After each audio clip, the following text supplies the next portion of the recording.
What have you learned about the challenges and opportunities that studio owners face today based upon your 10 years of experience in the industry?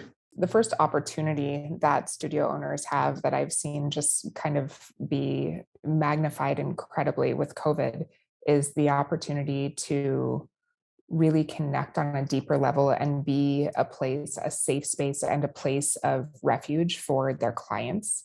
Um, what I've seen is that studios have this unique positioning to be much more than a transactional relationship with their clients, with the students who are walking in the door. This is a life-changing experience for so many individuals that come in and take classes or experience services in their businesses. And the passion that these studio owners have and their teams have for being a part of communities and being a change maker in lives is just unbelievable.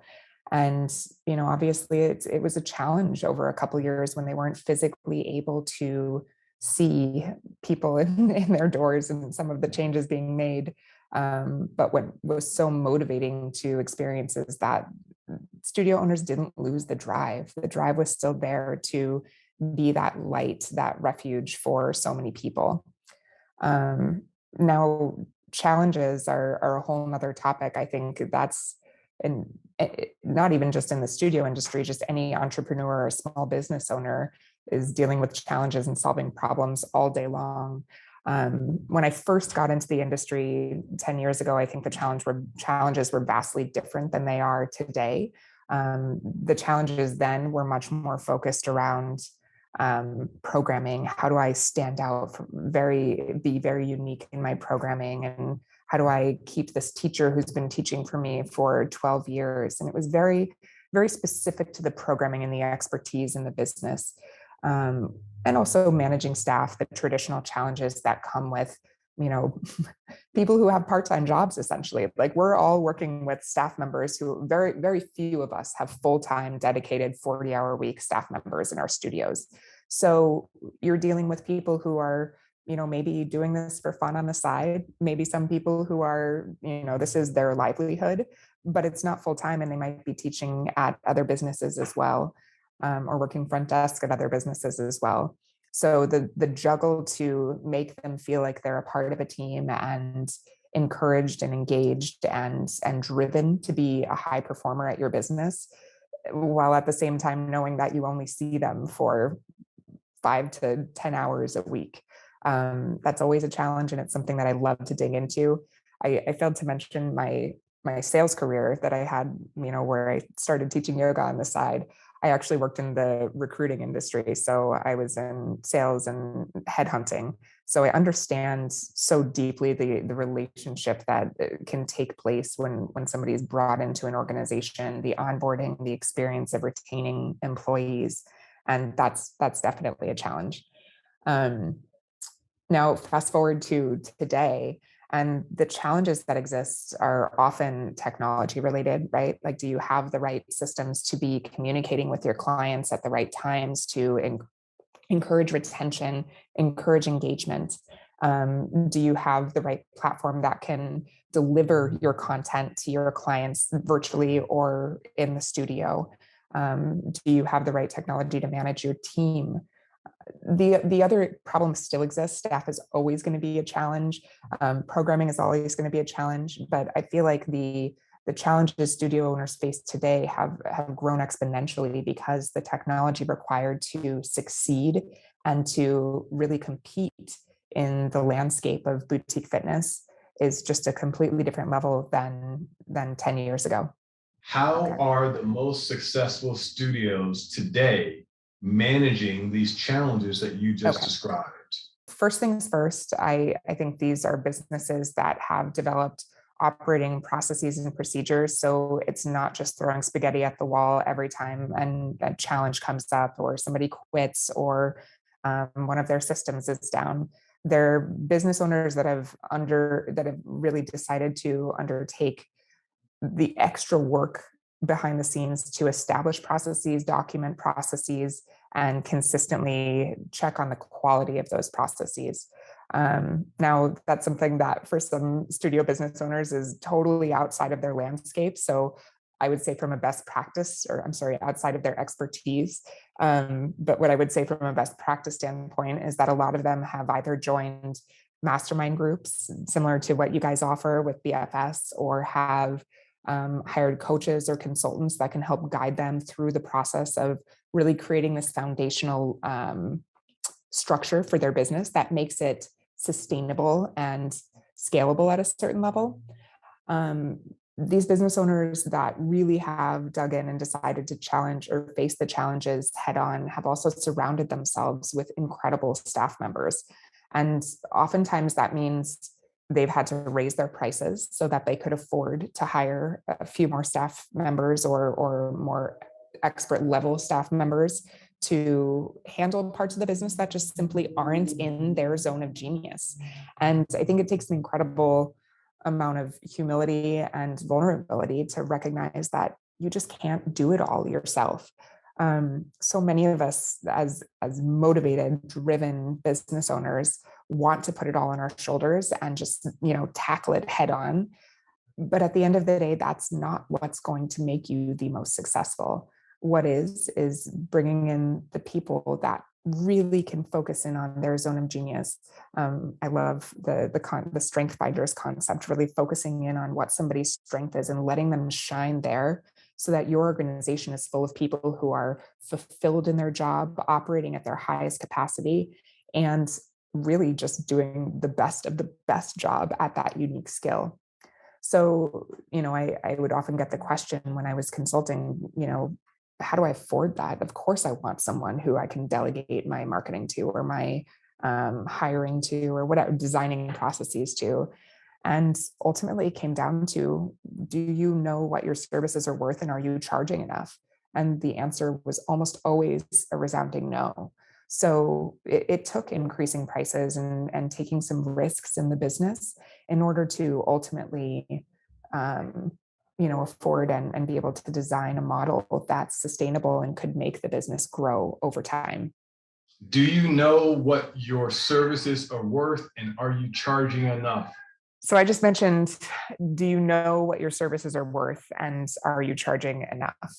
I think money is such a challenging topic for so many business owners, and especially people who didn't get into the business of fitness because they had a business background.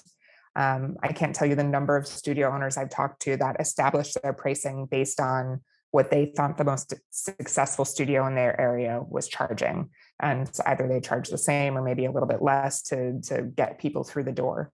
But it wasn't based on any concrete evidence of what their cost of goods sold was, what the actual cost of goods sold was. So oftentimes there's an education moment that has to happen where you understand, okay, what does it cost to have your studio running on a daily basis? That can be payroll, not just for your teacher, but for any staff that's in the business, your utilities, your rent, breaking it all down so you understand what it actually costs to execute a class. And then how much money do you actually make from that class? Maybe it's looking at averages over a larger period of time so you can get a general baseline. But understanding who your profitable teachers are, the ones that are packing the house and retaining clients, understanding what the net profit is. So if you can really calculate what your cost of goods sold is on each class or on a service, and you know how much it costs you to pay a teacher, then you've got your nets, and you can understand, okay, how much of that can I afford to distribute to pay someone to execute something in my business that I'm not great at, or delegate to somebody who could, really up level our business with marketing, whatever the specific skill might be. I think if we were able to support studio owners in only one way, that would really change the game for so many of them. It would be clarity on their numbers. And if they could simply understand that, first of all, not every class is created equal, right? You have a different cost to execute different classes at your business. You've got some classes that are an hour and a half, some that are 45 minutes, some that are paying teachers, a much higher rate. Some are live streams, some are in person. And what we see so often is that everyone has the same drop-in rate. Everyone has the same membership rate. And ultimately, that's not necessarily the best way to run a business. Maybe you can find a good average and find yourself in a profitable position. But oftentimes I would see studios that would end up suffering because they lived with one rate for their services all the time. So those businesses, yeah, they had to make a decision to change prices and raise prices, I should say, and find the client that could pay for the business that they want to run. You just talked about cost of goods sold, and I just want to teach yoga. Why are you forcing me to think about these concepts of money and financial terms? Can I just teach yoga and have a successful yoga studio? Gosh, can't you just teach yoga and have a successful yoga studio and not think about the numbers? Sure, you can, but then you need to find someone that can take care of the numbers for you. If that's ultimately what you want to do and you want to just, keep your head in the sand away from the numbers, you need someone in your organization that you can trust to acknowledge those numbers, pivot, make decisions that are going to help the business sustain and run. If you want to have a place to teach yoga and just have a good time enjoying your clients, then you need someone paying attention to those numbers. Otherwise, the business simply won't be successful. And I think that was made pretty evident during COVID, where everybody fell into very different circumstances. But when studios were challenged to really dive into their expenses and understand what it cost to keep their studio running when they had no revenue coming in, a lot of studios were blindsided and really didn't understand, like, oh my gosh, without the 100 memberships I counted on every month, I'm losing X amount of dollars. I can't do this. I have to close. So without some clarity there, it's very difficult to make decisions in the business. It's hard to know how much to pay your teachers, how much to increase prices, how much to discount your services or give intro offers out to the world for. All of those numbers inform decisions, and that's ultimately what I try to explain when I fire up studio owners around their numbers. Is clarity and consistency around looking at your data, your numbers, is going to make the decision making so much easier in your business. And in my experience, the decision making can be paralyzing for some studio owners. So give yourself a break, give yourself kind of an easier path to making a decision by having a number that informs an answer. What is my philosophy on pricing? I love this question because I feel like there's so much room for improvement in our industry and so much opportunity to grow the ceiling, to lift the ceiling up for profits. I had mentioned before that not all classes are created equal, not all services are created equal. So it simply doesn't make sense in my mind to charge the same rate for them. I believe that drop-in pricing should be at the class level. So, perhaps you have a noon class that has 70% open spots most days. That should not cost the same thing to attend, the same price to attend than your peak hour top teacher class. There is an opportunity to make much more money during that peak hour and to encourage people who may not otherwise be able to afford your services and drive more people into that noontime class.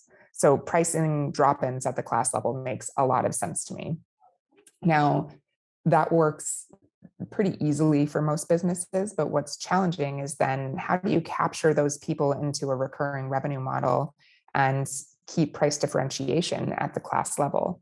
I really see a credit model being the most successful there. And watching ClassPass or PeerFit or some of the other businesses that had to actually across businesses normalize pricing for consumers adopted this model. So I think you should and can do that within the four walls, or actually the four walls and the virtual studio that you have. If you have a credit model, you can have different credit rates at your class level. And then your clients, perhaps you still keep your unlimited monthly membership, but you can actually charge a lot more for that. You're not trying to force everybody into this recurring revenue model and just make it cheap just to get that recurring revenue. You can have a more pricey unlimited model for the people who are actually using it. Then you may have a 50 credit a month and an 80 credit a month membership. So there are three options for recurring revenue. One is going to capture the people who are really interested in coming, but just can't come, 4 or 5 days a week. One can capture the in between and maybe be a red herring to encourage somebody to move into unlimited. But then that way, they can decide, they have the flexibility to use the credits however they'd like. And that's what ClassPass users really enjoy. They can make a decision if they really want that 10 credit class, they're going to go to it and they'll spend the money. But you've got plenty of people that are searching around for the 2 and 3 credit classes so they can stretch their membership as far as it goes. Ultimately, in today's landscape, flexibility and customization is the name of the game. And if you've got a one size fits all pricing model, I just don't think it's going to be successful either for the consumer or for you. I feel like it has to land in one camp or the other. It can either make the studio a lot of money and be challenging for the consumer, or be not profitable for the studio and make the consumer really happy. And with a credit model, you can actually serve both. Do you know of any studios that are using a credit model? An example of a studio that's using a credit model is PopFit Studio in one of the Philly suburbs.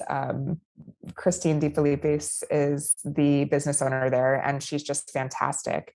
Part of the reason she decided to go to a credit model was because she had different services in her business. She simply had different capacities and classes. She had very peak hour, very popular classes, and some classes that she was really trying to build. She had bar, she had bungee, and then she had dance classes. And so it made sense to have very distinctly different drop-in rates for those classes, but she didn't want to sacrifice the recurring revenue. So she adopted a credit model, and it's been incredibly successful for her business. I think the fear is that it's going to be challenging for clients to adopt and understand. But in fact, her clients were thrilled with it because they really got to choose how they wanted to spend their credits. She also live streams her classes. So she had some clients who were feeling frustrated with the monthly unlimited rate they were paying for her studio when they were just live streaming from home. And now she has a different tier of pricing or a different credit rate for all the live stream classes. So they feel a lot more comfortable with the model as well. What's the most important message that you want to share with studio owners? The most important message that I want to share with you right now is that you have an incredibly unique opportunity in time right now. We are coming out of something none of us have ever seen before. Most of us unhealthier than we were before we went into it. Studios, especially boutique studios, have such a unique opportunity to bring people together collectively, but in a small enough group that there's still connection and community and accountability, where you can see results, you can feel the energy of the people around you, and you also have the opportunity to really grab a big audience because you see so many people through your studio. And that big audience makes such a massive ripple in your community. I can sit here and talk about the technology that you need and the specific systems and pricing that you have to incorporate to make your business successful. And yes, that is all important. But if we don't all collectively understand the responsibility we have right now to help lift communities out of the challenges that we've all just experienced, I think there's a big miss. I mean, the experience of going to a big box gym can be really isolating. The experience of just staying home and only doing your workouts at home can be incredibly isolating and demotivating as well. We can bring that together. We can bring the community, the lots of people, and we can mix that with either a hybrid experience at home or giving that client the flexibility to try both ways and kind of adjust to their new schedule. People are working longer hours than they ever have because their days are now extended beyond their commute times. They're not commuting, so they have an extra hour or 2 hours in their day that they're sitting in front of their computers. Our bodies are just simply not built for that. We're movers. We're movers as human beings, and you can create movement as a movement for your community. And I just feel so passionately that I know it was draining over the last couple of years. I know we've been through a lot of hardship together, But you all, this community of boutique fitness studio owners, has an opportunity to completely raise the vibration of your communities, to elevate everyone's health and wellness around you. And that ripple effect goes so far beyond your four walls.